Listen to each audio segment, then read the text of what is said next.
Kadapa municipal council సమావేశం రసభాసగా మారింది. ఎమ్మెల్యేకు కౌన్సిలర్లతో సమానంగా చైర్ వేయడంపై టీడీపీ సభ్యులు భగ్గుమన్నారు. ఈ క్రమంలో వైసీపీ, టీడీపీ కార్పొరేటర్ల మధ్య స్వల్ప తోపులాట జరిగింది. దీంతో 8 మంది కార్పొరేటర్లను మేయర్ సస్పెండ్ చేశారు. కాగా సస్పెన్షన్ పత్రాలను ఎమ్మెల్యే మాధవిరెడ్డికి చించివేశారు. మేయర్కు సస్పెండ్ చేసే అధికారం లేదన్నారు ఎమ్మెల్యే మాధవిరెడ్డి. గంటపాటు కౌన్సిల్ సమావేశాన్ని వాయిదా వేశారు.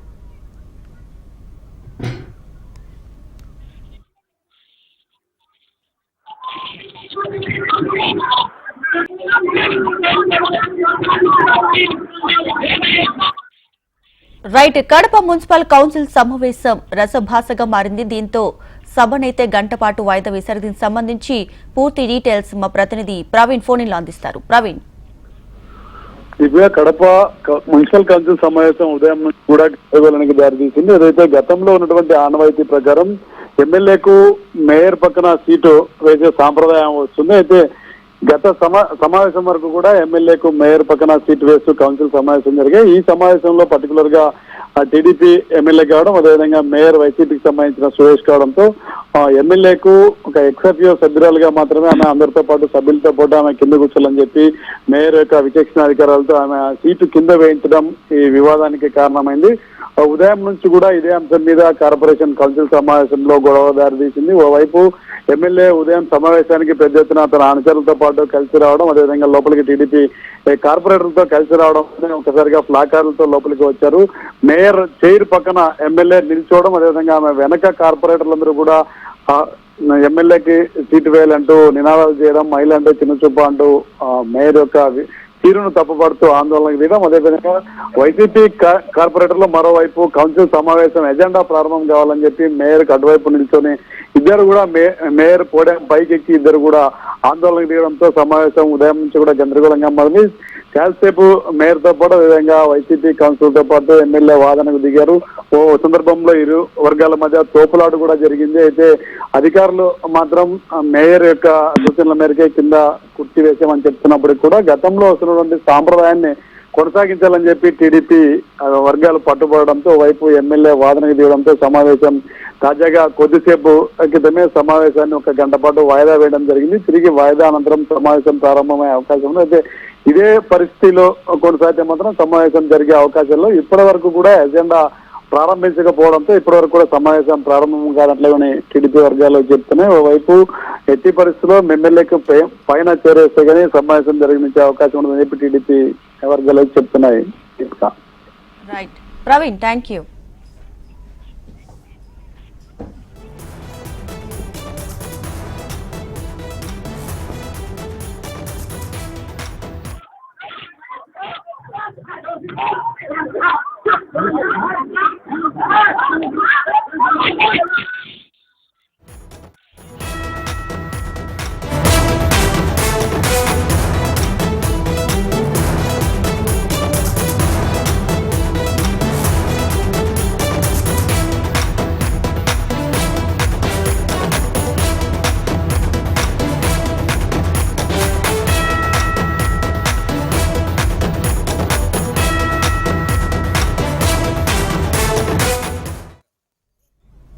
కొన్ని చిత్రాలు విద్యార్థులకు చూపిస్తూ వారి పట్ల ఓ టీచర్ అసభ్యంగా ప్రవర్తించాడు. ఘటనపై ఆగ్రహాన్ని వ్యక్తం చేసిన విద్యార్థుల పేరెంట్స్ వారికి దేహశుద్ధి చేశారు. మహబూబ్ నగర్ జిల్లా సక్రం నాయక్ తండాలో ఘటన చోటు చేసుకుంది. దీనిపై స్టూడెంట్స్ తల్లిదండ్రులు జిల్లా విద్యాధికారికి ఫిర్యాదు చేయనున్నట్లు సమాచారం.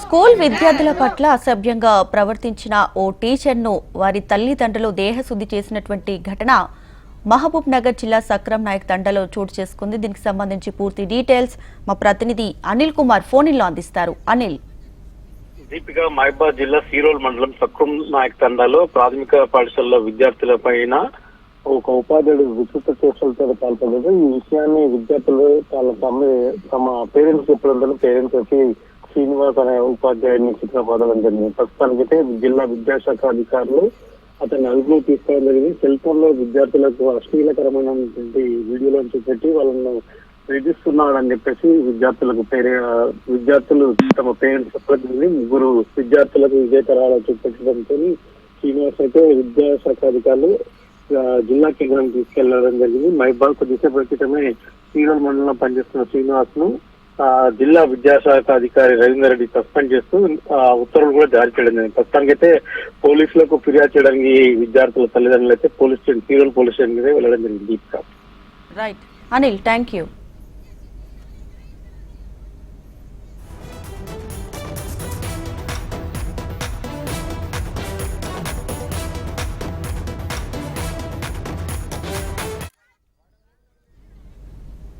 మాజీ మంత్రి హరీష్ రావు మీడియాతో మాట్లాడుతున్నారు. లైవ్ లో చూద్దాం.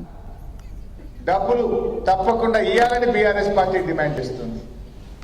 ఎకరంలో భూమి ఉన్న వాళ్ళందరినీ కూడా ఎస్సీ ఎస్టీ గిరిజనులే ఉంటారు కనుక వారికి కూడా వ్యవసాయ కూలీలకు ఇస్తామన్న డబ్బును కోతలు లేకుండా ఇవ్వాలని కూడా బీఆర్ఎస్ పార్టీ ఈరోజు డిమాండ్ చేస్తుంది.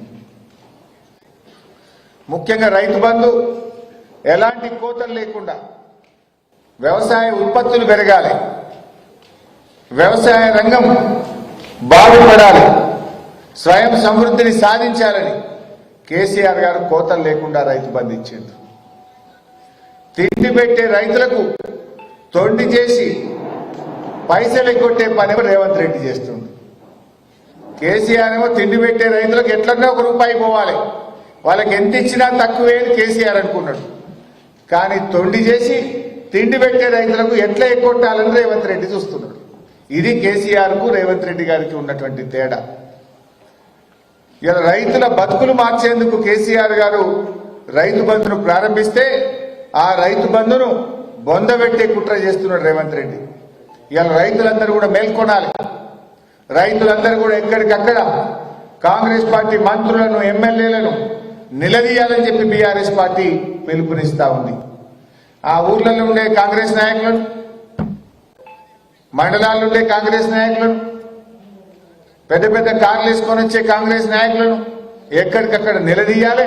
వానకాలం రైతు బంధు, యాసంగి రైతు బంధు 15,000 ప్రతి రైతుకు చెప్పిన మాట ప్రకారంగా ఇచ్చే విధంగా ప్రశ్నించాలని కూడా బీఆర్ఎస్ పార్టీ ఈరోజు పిలుపునిస్తా ఉంది. ఎందుకంటే కేసీఆర్ గారు 2 ఏళ్లు కరోనా వచ్చిన రైతు బంధు ఆపలే కదా. 11 విడతల్లో 73,000 కోట్ల రూపాయలు ఇచ్చిన మాట ప్రకారంగా రైతు బంధునిచ్చి రైతుల పట్ల తన ప్రేమను చాటుకున్నది కేసీఆర్.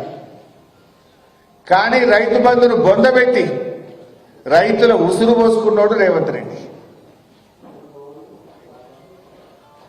ఇవాళ దుఃఖిదుండే రైతు దుఃఖం తెచ్చిన నాయకుడు కేసీఆర్ అయితే రైతు బంధు ఎగ్గొట్టి రైతును దుఃఖంలో పెడుతున్నది రేవంత్ రెడ్డి.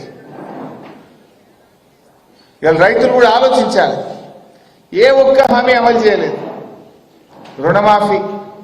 రుణమాఫీ ఏమన్నాడు, నేను అసెంబ్లీ అయిపోయింది అంటుడు. అయినా అదే ఇలా కానోళ్ళు ఉన్నారా? ఎవరన్నా ఇలా ఉన్నారా? మా ప్రెస్ వాళ్ళకి అయింది అందరికీ. నీకు కాలేదు, నీకు అయిందా పైసా? కాలేదు.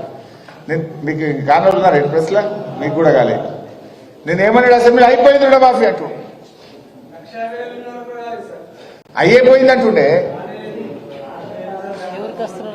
నేను అన్న మరి రేవంత్ రెడ్డి పోదాం బాగా గన్మెన్ లేకుండా పోదాం అంటున్నావు కదా. మరి మా మెదక్కు ఇప్పుడు 25 తారీఖు నాడు మెదక్కి వస్తుండు. రేపు ముఖ్యమంత్రి గారికి నేను స్వాగతం పలుకుతున్నా. సరే, అమ్మవారి మీద ఒట్టు పెట్టినావు, మాట తప్పినావు. మెదక్ చర్చి మీద ఒట్టు పెట్టినావు, మాట తప్పినావు. ప్రాయశ్చిత్తం చేసుకో. అమ్మవారు చాలా పవర్ఫుల్, ఏడుపాయల అమ్మవారు. ఆ ఏడుపాయల అమ్మవారి దగ్గర ముక్కు నేలకు రాసి చెంపలేసుకుని అమ్మవారు నీ మీద ఒట్టు పెట్టి మాట తప్పినా నన్ను క్షమించు అని ఆ అమ్మవారిని వేడుకో. మెదక్ చర్చ్ ఘనమైన చర్చ్, ఏషియాలోనే 2వ పెద్ద చర్చ్. ఆ యేసుక్రీస్తు మీద ఒట్టు పెట్టి మాట తప్పినవు, ఆడ కూడా ప్రాయశ్చిత్తం చేసుకో యేసుక్రీస్తు దగ్గర. తప్పు చేసిన యేసు మహాప్రభు నీ మీద ఒట్టు పెట్టి 15 ఆగస్టులోగా మొత్తం రుణమాఫీ చేస్తా అని చెప్పి డిసెంబర్ యేసుక్రీస్తు పుట్టిన దినం నాటికి కూడా ఇంకా రుణమాఫీ చేయలేదు. ఇంకా రైతులు ఆగంలో ఉన్నారు, ఇబ్బందుల్లో ఉన్నారు. నేను మాట తప్పినా అని ఆ యేసు ప్రభువును ప్రాయశ్చిత్తం చేసుకో. ఆ యేసు ప్రభువు గొప్పవాడు, క్షమాగుణం కలిగిన వాడు. తప్పు చేసిన వాడిని కూడా క్షమిస్తాడు. పాపం చేసిన వాడు కూడా ప్రాయశ్చిత్తపడితే క్షమించే గొప్ప గుణమున్న వ్యక్తి యేసు ప్రభు. ఆ యేసు ప్రభు మీద ఒట్టు పెట్టి మాట తప్పినట్టు రేవంత్ రెడ్డి, అది కూడా ఒక్కసారి చూద్దాం. ఏం మాట్లాడిండో ఒక్కసారి గుర్తు చేసుకుందాం.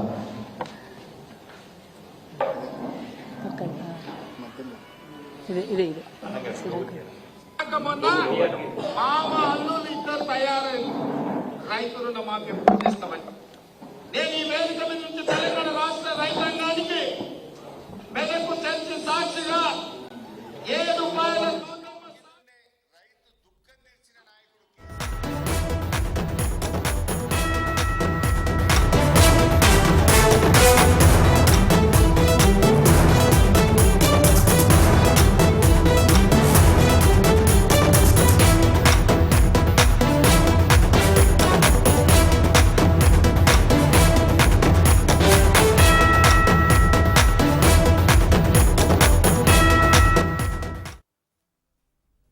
తెలంగాణ ఫిల్మ్ ఛాంబర్ కీలక నిర్ణయం తీసుకుంది. సంధ్య థియేటర్ ఘటనలో చనిపోయిన రేవతి కుటుంబానికి ఆర్థిక సాయం అందించాలని నిర్ణయించుకుంది.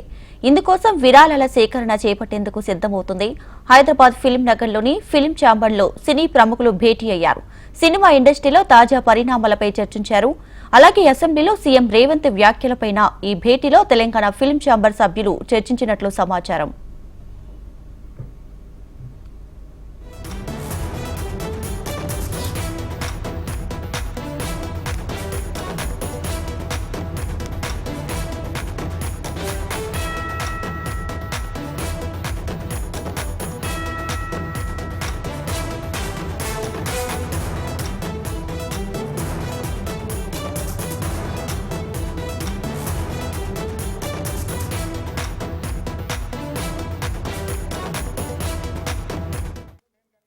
తెలంగాణ ఫిల్మ్ ఛాంబర్ కీలక నిర్ణయం తీసుకుంది. సంధ్య థియేటర్ ఘటనలో చనిపోయిన రేవతి కుటుంబానికి ఆర్థిక సాయం అందించాలని నిర్ణయించుకుంది.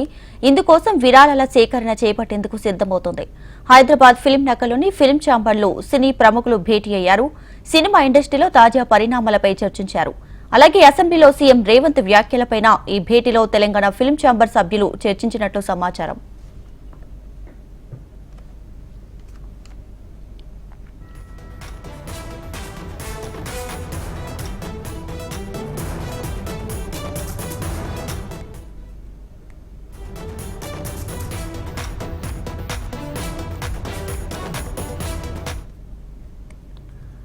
రైట్గా తెలుగు ఇండస్ట్రీలో జరుగుతున్న తాజా పరిణామాలపై తెలంగాణ ఫిల్మ్ ఛాంబర్లో సినీ ప్రముఖులు కూడా వాళ్ళంతా కూడా భేటీ చేయడం జరిగింది. దీనికి సంబంధించి పూర్తి డీటెయిల్స్ ఫిల్మ్ రిపోర్టర్ లక్ష్మీనారాయణ ఫోన్లో అందిస్తారు. మరిన్ని డీటెయిల్స్ లక్ష్మీనారాయణ.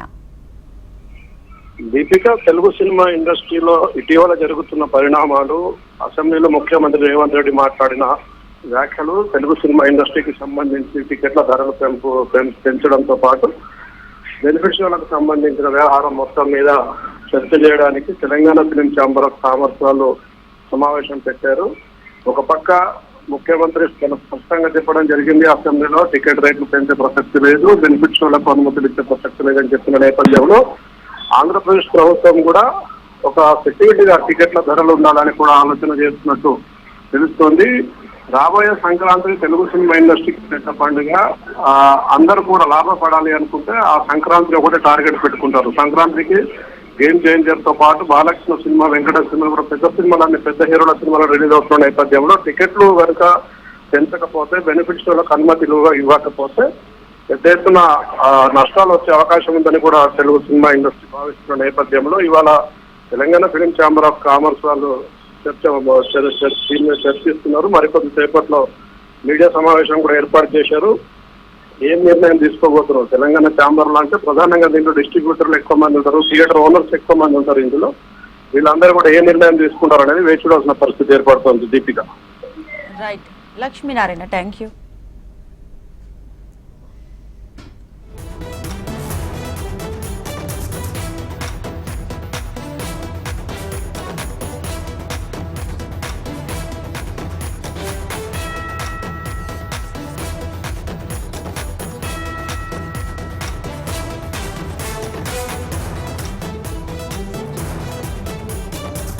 వైసీపీ నేత మాజీ మంత్రి పేర్ని నానిపై మంత్రి కొల్లు రవీంద్ర ఆగ్రహాన్ని వ్యక్తం చేశారు.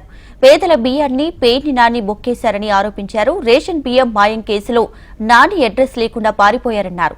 పోలీసులు నోటీసులు ఇచ్చినా సమాధానం చెప్పకుండా తప్పించుకుని తిరుగుతున్నారని మండిపడ్డారు. ఏ తప్పు చేయకపోతే తన మేనేజర్తో హైకోర్టులో క్వాష్ పిటిషన్ ఎందుకు వేయించారో చెప్పాలని డిమాండ్ చేశారు. ఇటీవల పేర్ని నానికి చెందిన గోడౌన్లో 5,000 బస్తాల రేషన్ బియ్యం మాయం చేసి కాకినాడ పోర్టుకి అక్రమంగా తరలించినట్లు పోలీసుల విచారణలో తేలిందన్నారు. అవసరమైతే ఈ విషయంపై సిట్ ఏర్పాటు చేస్తామన్నారు మంత్రి కొల్లు రవీంద్ర.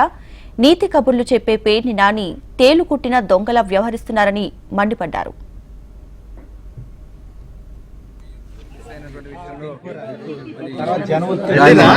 మారేడుకాయ చేయాలని చెప్పి పేర్నాని గారు ఆలోచన చేసుకున్నాడు.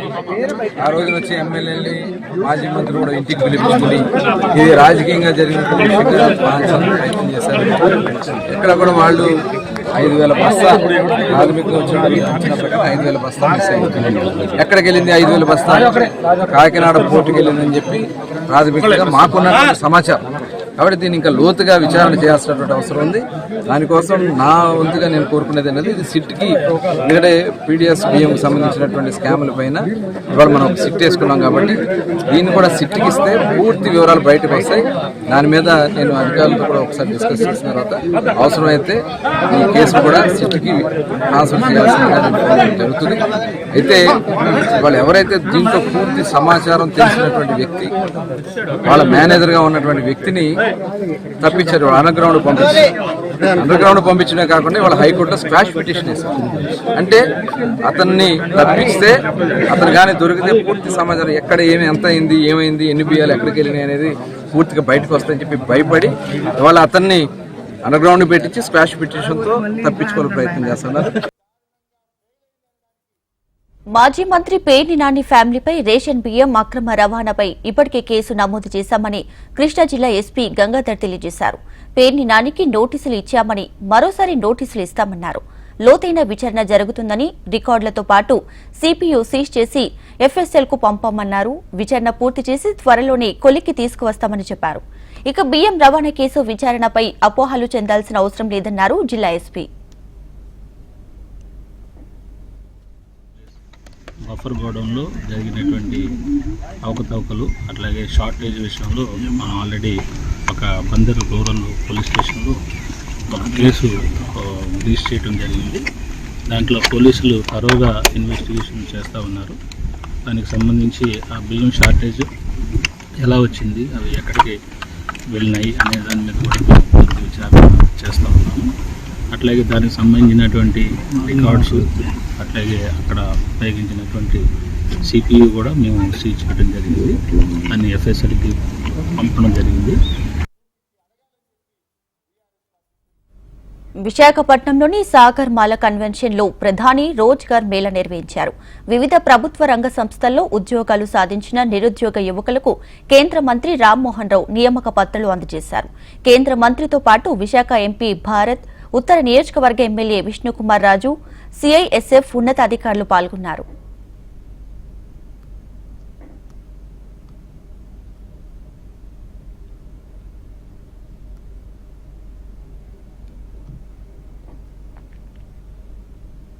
హైదరాబాద్ చాంద్రాయణగుట్టలోని సిఆర్పీఎఫ్ గ్రూప్ సెంటర్ ఆధ్వర్యంలో ప్రధాని రోజ్గార్ మేళా నిర్వహించారు. ఈ కార్యక్రమంలో కేంద్ర మంత్రి, బీజేపీ రాష్ట్ర అధ్యక్షుడు కిషన్ రెడ్డి ఉద్యోగులకు నియామక పత్రాలు అందజేశారు. దేశం మొత్తంలో 45 స్థానాల్లో అర్హత సాధించిన 71,000 మంది యువతీ యువకులకు రోజ్గార్ మేళాలో నియామక పత్రాలు అందజేశారు. చాంద్రాయణగుట్ట సిఆర్పీఎఫ్ గ్రూప్ సెంటర్లో 5,260 మంది యువతీ యువకులకు నియామక పత్రాలు అందజేశారు కేంద్ర మంత్రి కిషన్ రెడ్డి.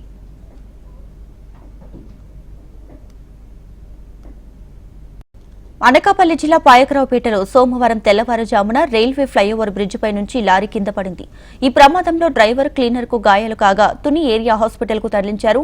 రాజమండ్రి నుంచి విశాఖపట్నం వైపు వెళ్తుండగా ఈ ప్రమాదం జరిగింది. బ్రిడ్జి గోడను ఢీకొట్టి దిగువన రైల్వే ట్రాక్ పక్కన పడిపోయింది. రైల్వే ట్రాక్ పై పడి ఉంటే పెను ప్రమాదం జరిగి ఉండేది.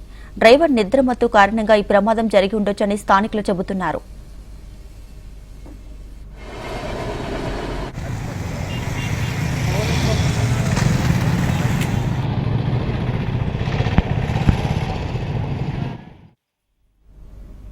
నిర్మల్ జిల్లా కుబీర్ మండలం పార్టీ గ్రామంలోని ప్రసిద్ధ రాజరాజేశ్వరిని ఆలయంలోని హుండీని ఓ మహిళ ఓ వ్యక్తి కలిసి కారులో ఎక్కించుకుని ఉడాయించారు. అయితే గ్రామ శివారులో కారు చెట్టుకు ఢీకొట్టింది.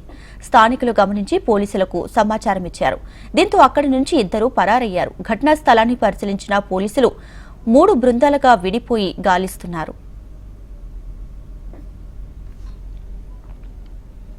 ఏలూరు జిల్లా ఉంగుటూరు నియోజకవర్గం నుంచి విజయవాడ దుర్గగుడికి పాదయాత్రగా వెళ్లే భవానీలకు రేడియం స్టిక్కర్లు అతికించారు భీమడోలు పోలీసులు.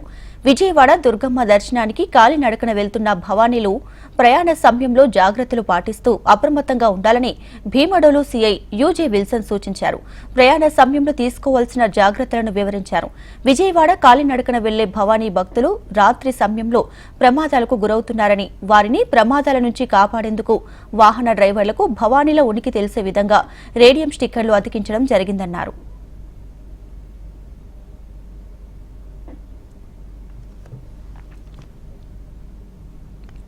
ఇవి అప్డేట్స్ చూస్తూనే ఉండండి. హెచ్ఎం టీవీ, వార్త ఆగదు, నిజం దాగదు.